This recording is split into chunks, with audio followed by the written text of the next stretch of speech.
Olá! Esta vai ser a nossa última aula do curso. Nesta aula falaremos sobre indutância. Só que antes, vamos falar um pouco sobre o fluxo magnético. Vocês devem perceber pela figura que o fluxo magnético, o cálculo dele, a forma de apresentar, é bem parecido com o que a gente apresentou no passado do fluxo do campo elétrico, tá? Então aqui na figura eu tenho uma área, essa área tem um vetor normal saindo dela, tá vendo? Ela é atravessada por um campo magnético, que eu tenho um vetor representando esse campo magnético, e o ângulo entre eles vai ser o que eu vou usar para calcular o fluxo magnético.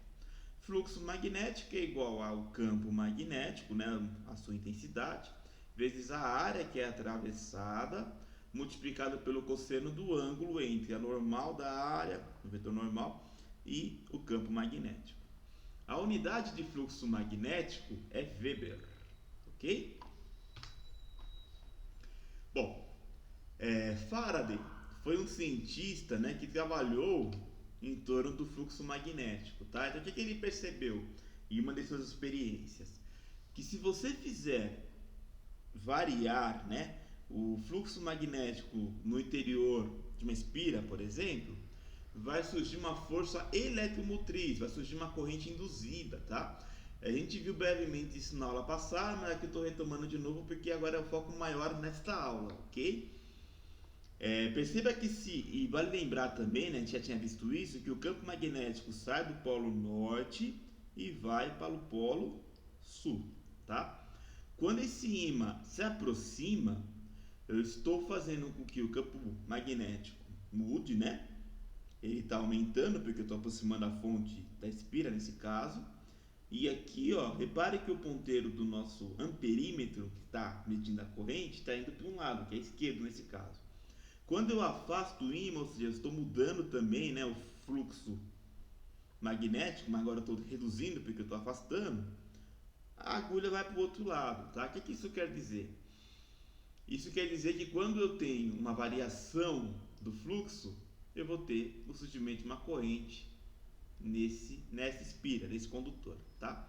A força eletromotriz, que é medida em volts, eu posso calcular por menos a variação do fluxo dividido pelo tempo que demorou para esse fluxo variar, ok? Adiante. Além da lei de Faraday, temos também a lei de Lenz. O que a lei de Lenz vai falar? Então, olhe bem para essa figura, tá? Quando o ímã se aproxima, vale lembrar que o campo magnético sai do norte e vai para o sul, Quando o ímã se aproxima, vai surgir uma corrente. Se você usar a regra da mão direita, para aquela corrente amarela que surgiu, você vai ver que essa corrente vai fazer surgir um campo magnético oposto, Lembrem da aula passada, que a gente viu que quando uma corrente elétrica passa no condutor, em torno dele surge um campo magnético, tá? Que é o caso aqui. Então, este ímã vai fazer uma alteração no fluxo, esse fluxo que está variando faz surgir uma corrente induzida. Esta corrente induzida, por sua vez, acaba fazendo surgir um contrafluxo, vamos chamar assim, tá? Ou seja, um fluxo que vai no sentido oposto do fluxo original, ok? Essa é a lei de Lenz. Como é que eu faço para calcular a indutância de um indutor, Então, o primeiro detalhe é que a indutância ela é representada pela letra L e vai ter como unidade o Henry, ok? Eu posso calcular primeiro essa equação aqui em cima, onde eu pego o número de espiras que eu tenho na minha solenoide, ok? Eu pego o fluxo magnético que a atravessa e a corrente, Repare que quem vai fazer o fluxo magnético surgir vai ser a corrente que está aqui. Então eu tenho uma corrente, liguei isso daqui numa fonte de tensão, fonte de corrente, e essa corrente vai acabar fazendo com que surja o fluxo magnético aqui no meio, tá? E aí eu consigo calcular a minha indutância. Um outro caminho seria pegar, se não tiver um núcleo interno, tá? Então nesse caso, sem o núcleo interno, eu não comentei, Esse núcleo aqui, muitas vezes ele acaba sendo utilizado para facilitar o trânsito do campo magnético, Ao invés do campo magnético ter que se propagar no ar, ele vai se propagar por meio desse material que está aqui. É muito usado, inclusive em transformadores, né? Se já tiveram a oportunidade de ver, nós temos um material ferromagnético no transformador, eu tenho a bobina enrolada ali, uma de cada lado, tá? Que é o caso aqui. Bom, só que quando eu faço por essa segunda equação, eu estou desconsiderando isso daqui, eu estou considerando que só tem o ar no meio, tá? O vácuo, na prática mesmo. Então eu vou ter a permeabilidade magnética, eu vou ter o número de espiras ao quadrado, vezes a área da espira, dividido pelo comprimento da minha solenoide, ok? E assim eu consigo achar a minha indutância do meu indutor. E para fechar, né? Imagina o seguinte, tá? Então vou voltar aqui. Imagina que eu tenho uma corrente, mas a corrente agora não é contínua.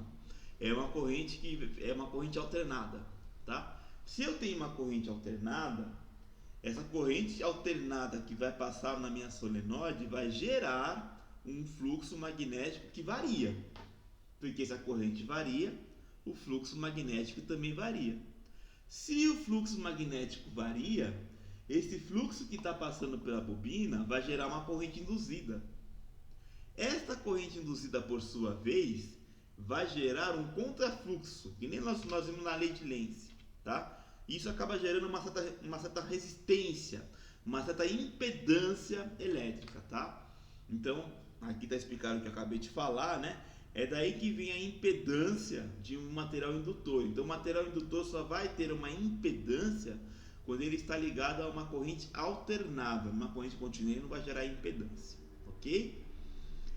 Aqui eu encerro o curso, né? Esse é o nosso último tema. Fiz na volta mais uma provinha. Espero que você tenha aprendido bastante. E até a próxima, gente.